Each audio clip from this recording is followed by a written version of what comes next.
højrebakpladsen. Ja.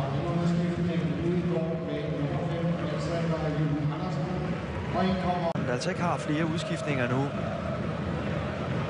Og gør godt med Dumisi. Masser af plads til ham tilbage i feltet. Så er der skruet ind der. Det har været en god anden her stil. Den har i hvert fald været væsentligt bedre end første. Ja, AGF han har været for udenom. Kirkeskov han er ikke styr på ham overhovedet. Tjemanovski, skal det blive 4-1?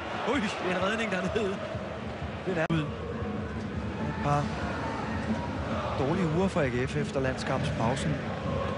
Her er det Goduro, der forsøger sig op og jagte de bolde der. Igen situation på Brøndby, som forholdsvis ubesværet bare kan bande sig ned på kanten af feltet.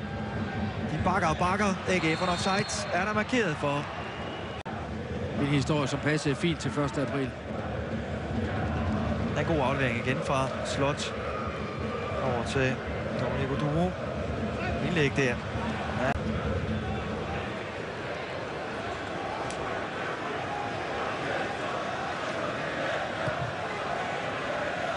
God bold op til Stefan Petersen.